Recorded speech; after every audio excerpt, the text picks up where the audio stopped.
livro de Reis, no capítulo 4, passamos a leitura dos versos 38 a 41, seguindo aquilo que temos visto como prática do nosso querido Pedro Felipe. Fazer uma palavra de vozes masculinas e de vozes femininas, ok? Os homens lerão comigo os versos pares e as mulheres os versos ímpares. Segundo Reis 4, 38 a 41. Os homens comigo.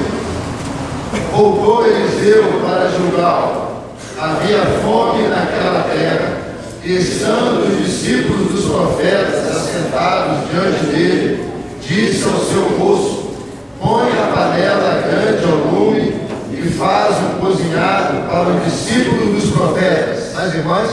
Então saiu uma manhã para pegar ervas, e achou uma trepadeira silvestre, e colhendo dela, encheu a sua cara de cocos, voltou e cortou-as em pedaços, pôs-nos na panela, visto que não as conhecia. Depois deram de comer aos homens. Enquanto comiam o cozinhado, exclamaram: morte na panela, ó homem de Deus! E não puderam comer. Porém ele disse: trazei farinha. Ele a deitou na panela e disse: tira de comer para o povo. E já não havia mal nenhum na panela. Cubra sua fronte, feche seus olhos, oremos ao Senhor. Pai, nós te agradecemos pelo culto que prestamos ao Senhor. Temos a certeza que, através do Teu Espírito, prestamos um culto que lhe foi agradável. Obrigado pelas crianças que agora também estão recebendo toda a instrução da Tua Palavra e aprendendo que o Senhor é o único Deus. E nesse momento, ó Deus, que abrimos a Tua Palavra, rogamos que o Teu Espírito venha ministrar ao nosso coração, pois o Senhor conhece a vida de cada um daqueles que entraram pelas suas portas. O pregador não conhece a vida de cada um deles, mas o Senhor conhece o deitar e o levantar. O Senhor conhece a vida particular, familiar, as aflições, as lutas, os anseios de cada um dos teus filhos que aqui estão nesta manhã. Por isso, Pai, usa a minha vida como instrumento teu para o bem da tua igreja e para o louvor exclusivo do teu nome. Oramos e pedimos o perdão dos pecados em nome de Jesus. Amém. Podeis sentar, queridos irmãos. Quero compartilhar com vocês e peço a atenção para alguns dados do IBGE, Instituto Brasileiro de Geografia e Estatística, e também do IBF, Instituto Brasileiro da Família, acerca de como anda a família brasileira. Na região sudeste, o percentual de famílias formadas por casais com filhos caiu 56% para 48%, ou seja, um acréscimo de 8% de casais que nos dias de hoje não querem ter filhos. No Brasil, aumentou o número de pessoas que moram sozinhas e que a proporção de mães adolescentes aumentou 7%. Mais de 65% da população idosa chefiam os domicílios em que vivem e há 5,6 milhões de idosos trabalhando em nosso país. Aumenta o número de famílias chefiadas por mulheres com cônjuge e a chefia feminina na família aumentou 35%. A cada 3 casamentos no Brasil, 1 termina em separação. É de 3 para 1. A cada 45 minutos, uma pessoa comete suicídio no Brasil. A cada 45 minutos, uma pessoa comete suicídio no país. Os brasileiros são vice-campeões em traição no mundo. Estamos apenas atrás da Holanda. Constatou-se que há uma busca desenfreada pelo prazer, pela conveniência, pelo sucesso financeiro fácil, sem muito trabalho, e também ao egoísmo e ao comodismo. A violência doméstica é considerada um problema universal, que não distingue sexo nem classe social. Contudo, geralmente acontece com mulheres, crianças e adolescentes. E podemos dizer que se divide em 4 tipos diferentes de violência: violência sexual, violência física, psicológica e negligência familiar. O cuidado com os filhos tem sido cada vez mais terceirizado. e há um aumento de adultos que ainda são crianças. São jovens que cresceram ouvindo de seus pais e professores que tudo que eles fazem é muito especial. Se desenvolve uma autoestima tão exagerada que não conseguem lidar com as frustrações do mundo real. Muitos pais modernos expressam um tipo de amor por seus filhos, tratando-os como se eles fossem verdadeiros reis e super-heróis. Mágoas, ressentimentos, frustrações, falta de perdão, educação com rigidez extrema ou ausência de paternidade e maternidade, diminuição da renda familiar e falta de diálogo. São esses os dados levantados pelo IBGE e pelo IBF, Instituto da Família Brasileira. Ao ouvirmos todas essas coisas e outras não citadas aqui, nós temos a atestar dessas estatísticas, mas também a nossa consciência que confirma, meus irmãos, que há morte na panela da família brasileira. A morte na panela da família brasileira. E o que nós acabamos de ler no texto nos fala de um momento de grande dificuldade para o profeta Eliseu e seus alunos. Aprendizes do profeta, eles estão reunidos no ambiente familiar, eles estão prontos para compartilhar do alimento da mesa, de uma refeição, no momento em que havia fome sobre a terra. O ambiente familiar não está isento das ameaças, dos perigos da morte. Aqui está um grupo familiar que vive o momento da morte quando eles constatam que há morte na panela. Mas diante da dificuldade como família, certamente soluções são propostas. E Eliseu designou a um dos seus jovens profetas e aprendizes de profetas, delegou a este a tarefa de ir ao campo, apanhar um pouco de ervas, preparar o cozinhado para sanar aquela morte que estava presente, ou seja, a falta de alimentação. Mas de boa vontade o jovem trouxe para dentro daquele lar veneno para a panela. Ele trouxe veneno para a sua comunidade mais íntima, que é o lar, que é a família. Quais são, meus irmãos, as lições que nós podemos aprender a partir desse texto para a nossa família nessa manhã? Em primeiro lugar, muitas das nossas ações, ao invés de trazer benefícios para a família, nos trazem malefícios que são como um verdadeiro veneno para a panela, para a convivência familiar.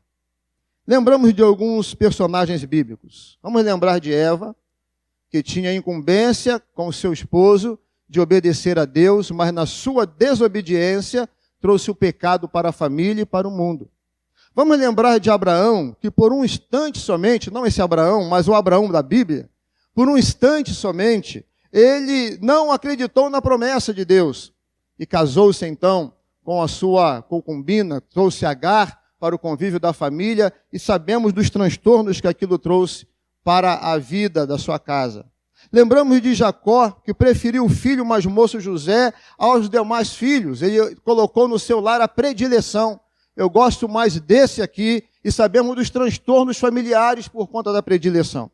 Lembramos de Eli, que pensou que era muito bom não disciplinar os seus filhos, e deixou que eles vivessem da maneira que quisessem, e os problemas que trouxe para o seio familiar. Lembramos de Davi, que cometeu um adultério, foi um pai ausente na vida dos seus filhos, as consequências desses atos. Lembramos de Ófine, Finéias e Absalão, que foram filhos extremamente rebeldes, e as consequências disso para o seio da família. Ora, existem vários exemplos daquele tempo e do tempo de hoje, que atestam, que confirmam com a nossa consciência, que muitas vezes nós trazemos morte para a nossa família, trazemos veneno para dentro da nossa panela. Então, o que devemos fazer diante dessa verdade? Quais são as ações que podemos tomar diante da realidade de que há morte na minha panela e na sua panela? Existem ameaças no seu lar e no meu lar. Primeiro lugar. Segundo lugar, é necessário que alguém grite por socorro. É necessário ouvir o grito de socorro daqueles que estão sendo lesados por nós. É o que o texto nos diz. Alguém gritou dentro daquela família: há morte na panela, homem de Deus. Há morte na panela. Percebam, irmãos, que naquela mesa não houve silêncio diante da ameaça, não houve silêncio diante do perigo, mas alguém percebeu que estava sendo lesado, que a morte estava presente, causando-lhe dor, deficiência, e isso iria se espargir por todos os membros da família. Então alguém grita, alguém pede socorro e alguém alerta: há morte na panela. Diante dos problemas enfrentados no lar, não podemos nos calar. É necessário que alguém perceba a dificuldade. É necessário que alguém dentro da nossa família perceba os danos que estão sendo causados, alerte e grite por socorro. Há morte na panela, há um perigo aqui. A pergunta que este versículo faz a mim e a você é a seguinte: você se importa com a sua família a ponto de gritar dentro da sua casa, há morte na panela? Você se importa com a sua família, com a sua vida, a ponto de pedir socorro e gritar: homem de Deus, Senhor Deus, nos ajude? Será que você está hoje com o seu coração transbordando de amor, alerta e pedido de socorro para que Deus possa abençoar você e a sua casa? Se esse espírito é o seu, vejamos então o que Deus pode fazer por você, pela sua casa e pela sua família. Nós sabemos que o profeta Eliseu misturou farinha ao alimento envenenado, e essa mistura fez com que o alimento ficasse saudável, para que todos pudessem fazer uso daquele alimento. Não há nenhuma propriedade na farinha que anule o poder do veneno. A única coisa que poderia anular aquela ameaça da família era um ato de fé da parte do profeta. E um ato de fé da parte que aqueles iriam se alimentar daquele alimento, porque a panela era a mesma, o alimento era o mesmo, só tinha agora o ingrediente da farinha. Então, o ato de fé do profeta e daqueles que ali estavam para se alimentar daquele alimento trouxe cura, trouxe redenção e trouxe vida para o lar. O nosso lar só vai subsistir diante das ameaças do dia a dia se ali estiverem pessoas que têm fé, que acreditam, que buscam a Deus, que esperam em Deus por soluções quando estas estão além da nossa capacidade. Quando olhamos para João, escrevendo no capítulo 3, versos 4 e 15, ele escreve aquilo que Jesus falou. Jesus faz alusão ao que aconteceu lá em Números 21, quando o povo estava em pecado, rebeldia contra Deus, e Deus então enviou serpentes venenosas contra o povo. Todos sofreram da mordedura de serpentes abrasadoras. Todos estavam morrendo. Mas um homem gritou no meio daquela congregação. Um homem viu o perigo e clamou a Deus. Moisés clamou a Deus para que houvesse um socorro. E Deus falou para Moisés: faz uma serpente abrasadora, faz uma serpente de bronze, levante bem alto para que todos vejam, e olhando para aquela serpente ficarão curados. E Jesus então diz: a semelhança daquela serpente no deserto, eu fui levantado para que todos possam olhar para mim e através do olhar de fé naquilo que eu fiz, no meu poder, também receberem cura para os seus problemas, para o lar que está dilacerado pela ameaça da morte que ali está presente. Jesus então, levantado naquela cruz sangrenta, clama, grita para todos nós. Ao seu levantar é um clamor que ele faz à humanidade: olhe para mim, olhe para o meu amor, olhe para o meu sacrifício, olhe para a minha redenção, olhe para o meu poder para curar, olhe para a minha redenção, porque aos domingos eu ressurgi e venci a morte. Vocês podem olhar para mim e receber cura para as suas vidas e para as suas famílias. É o levantar de Jesus na cruz que nos garante uma grande vitória contra as ameaças que vêm sobre o nosso lar. Por isso, meus irmãos, precisamos crer em Jesus para o nosso presente e o nosso futuro, para o aqui e agora e o amanhã da nossa família. Precisamos levantar o nosso olhar e esperar a resposta que vem da cruz, do sacrifício e da vitória de Jesus por nós.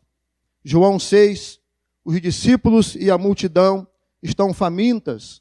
Jesus alimenta a multidão e diz para elas: eu sou o pão da vida, eu sou o pão que desceu do céu. Aquele que se alimenta de mim viverá. Em João 4, quando ele está no poço de Jacó, com a mulher, aquela mulher que estava com o coração vazio, envenenada pelo pecado, tomada de angústia, sem esperança. Jesus se apresenta a ela e diz: quem bebe da água que eu dou, nunca mais terá sede, pois a partir de beber dessa água, fluirá dele água viva. Jesus é esse alimento que cura, que traz redenção, que elimina a morte e que dá vida e vida em abundância para você, para a sua família e para a minha família. Por isso, meus amados irmãos, hoje precisamos olhar para esse texto, olhar para a realidade do nosso Brasil, olhar com um olhar reducionista para dentro da nossa casa, com muita intimidade, e reconhecer que muitas vezes levamos veneno, sim, para dentro da nossa casa. Reconhecer que precisamos apontar, reconhecer que precisamos ver esse veneno e gritar bem alto: há perigo. E nesse perigo clamar a Deus e gritar: Deus, socorre-nos. Mas acima de tudo, reconhecer que em Jesus há cura, há segurança, as mais ricas e infindáveis bênçãos de Deus para o nosso lar. Precisamos convidar hoje a Jesus para tirar a morte da panela que está dentro das nossas casas. E o profeta Isaías nos conclama isso quando ele diz: vinde, ó vós que tem sede, vinde às águas, comprai para comer e beber, sem preço e sem dinheiro, um alimento que é saudável para a sua vida e para a sua família. O convite é de graça que recebemos a graça, mas também é pela fé. Fé no nome de Jesus. E se você hoje pode bradar comigo por socorro, pela sua família, pelo seu lar, pela sua vida, vamos hoje levantar um clamor ao Senhor. Vamos colocar as nossas famílias no altar de Deus. Vamos entrar esse mês de maio que consagramos a família na expectativa de que o nosso lar não é lugar de morte, pois quem está ao nosso lado venceu a morte. E ao ouvir a voz do salmista, quando ele diz: se o Senhor não edificar a casa, em vão trabalham os que edificam. Se o Senhor não guardar a cidade, em vão vigia o sentinela. Nós precisamos colocar o nosso lar nas mãos de Deus. E quero convocar você, de uma forma bem desafiadora, a acreditar que a partir desse momento, um milagre vai acontecer dentro do seu lar. Pois o Senhor é o nosso Deus e tem promessas e é fiel para cumprir cada uma delas.